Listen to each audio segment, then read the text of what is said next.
Hi, my name is Bonnie Keating, and I'm presenting a fact sheet on the food culture and traditions of Sweden.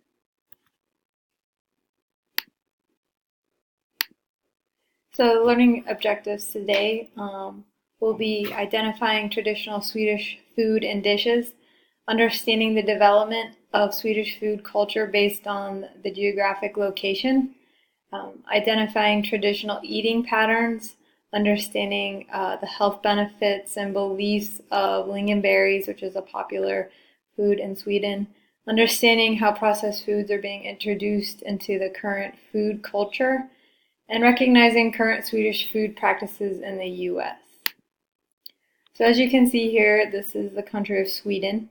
And if you look at the geographic location, you can see that it's surrounded by water. So some of the traditional foods and dishes are a lot of seafood, smoked salmon, herring, and as you can see, it is the third largest European country, but it is considered very rural. So it is so far north in Europe that about 2 to 3 months out of the year is actually dark. So back before there was ways to freeze food, the Swedish people had to either ferment the food to make it last longer, can it, and so a lot of their dishes are canned, or popular dishes have a good amount of salt in order to preserve them.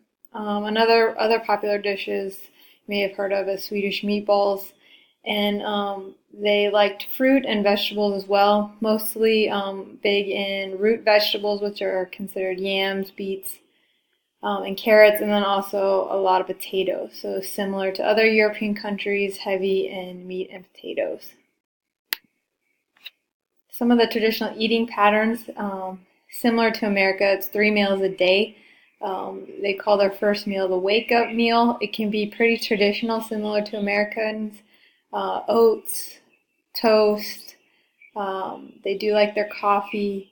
They will eat eggs and seafood again in the morning. If they choose to not eat a meal, they will have what's called a fika, mid-morning coffee, and it's also with a snack like some type of pastry, bun, and it's like a social break.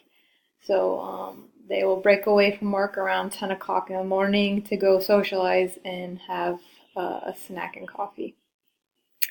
Other traditional pattern you may have heard of is called smorgasbord. Americans use that as kind of a huge table with a large variety of food on it.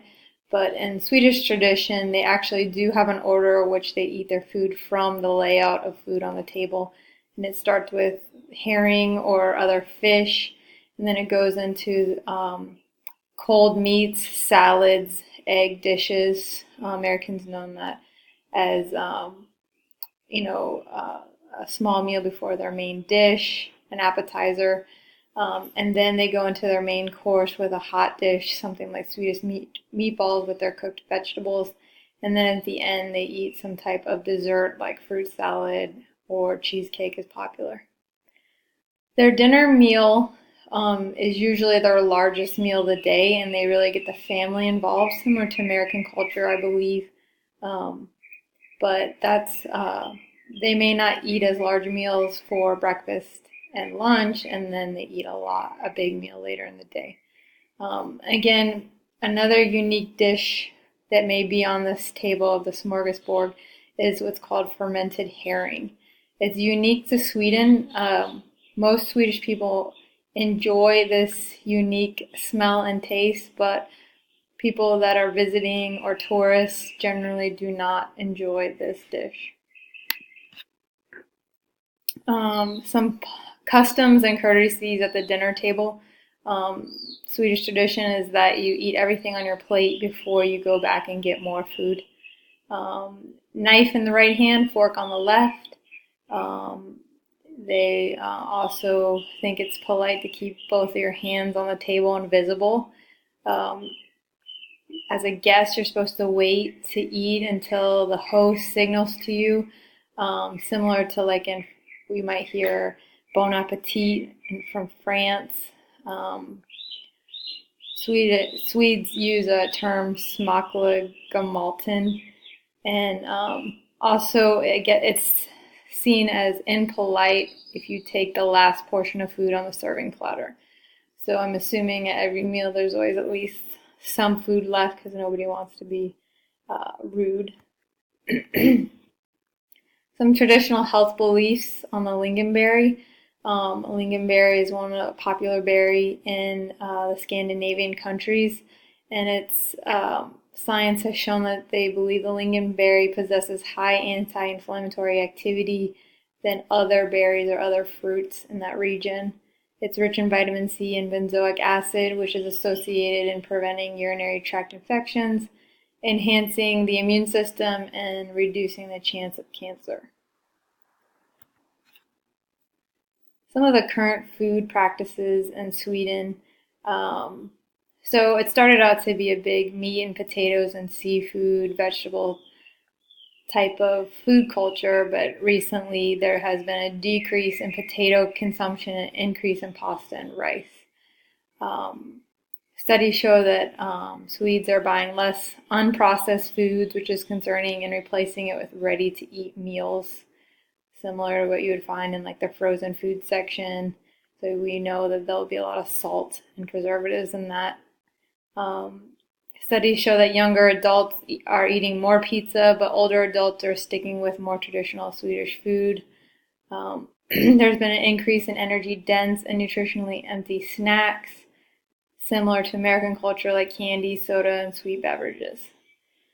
There has been an increase in restaurants, particularly fast food restaurants in that country, and one of the popular fast food meals is a boiled or fried hot dog, and usually that's eaten with fries or mashed potatoes.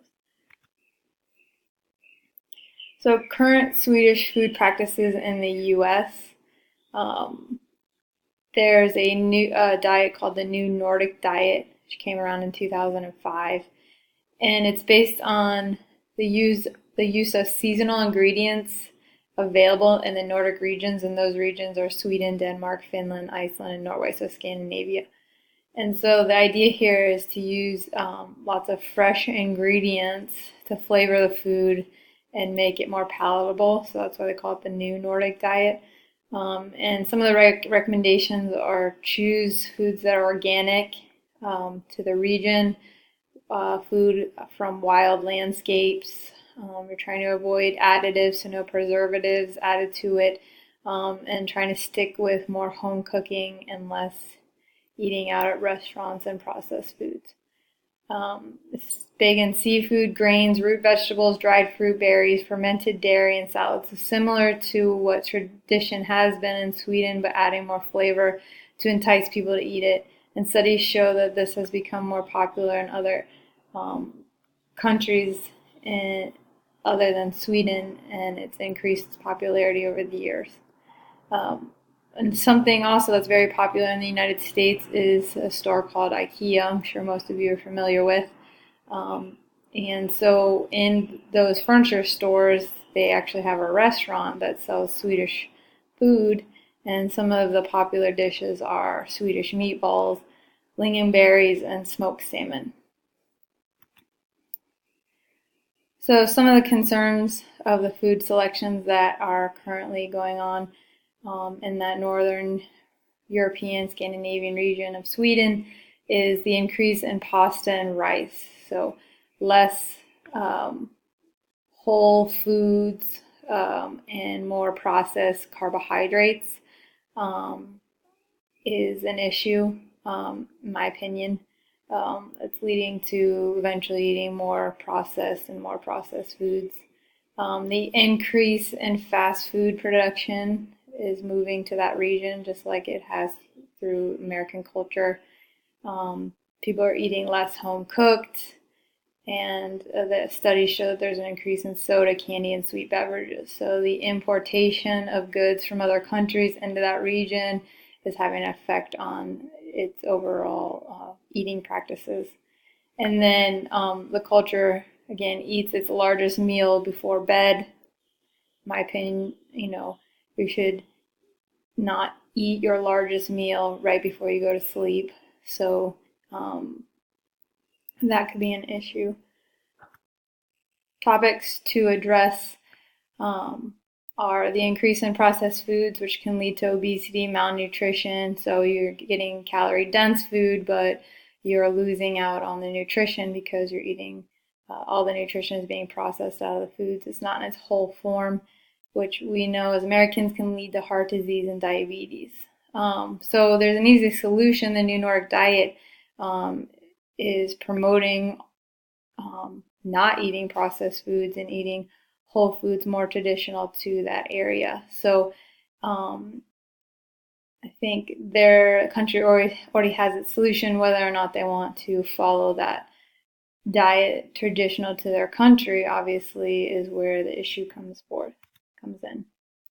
So if I were counseling a client who is from Sweden, some of the cultural components maybe I would definitely say, hey, you're in your traditional culture, you're used to eating unprocessed foods, so make sure when you come over, when you're here in the United States, try to stick with the food that you're used to, which is generally going to be unprocessed fruits and vegetables. And so when you're out eating, make sure you're choosing grains with high in fiber and low added sugar.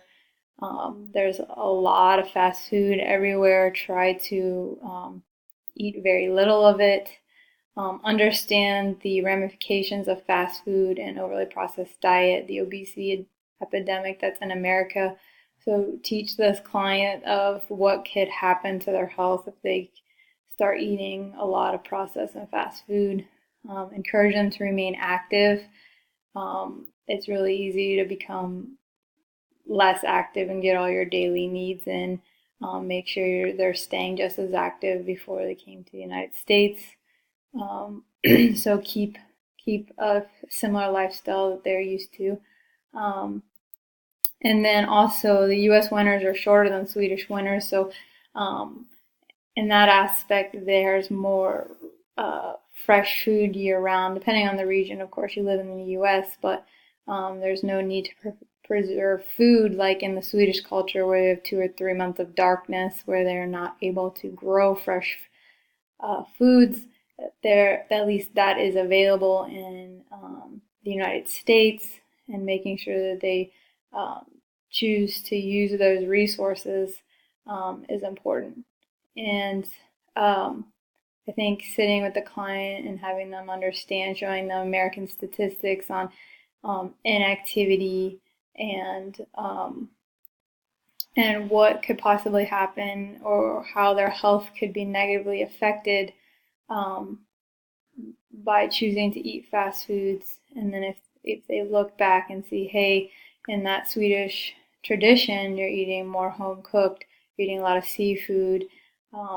You do eat Swedish meatballs, but I'm sure that the diet is less red meat than, say, in American culture, where you could get a hamburger for every meal within footsteps of a fast food restaurant from anywhere that you're at, most likely. So it's not a rule as the United States doesn't have as large rural areas, say, as Sweden. So it's really easy to not move around and be as active. So these are the references that I used for this presentation, for that fact sheet. And thank you for your time.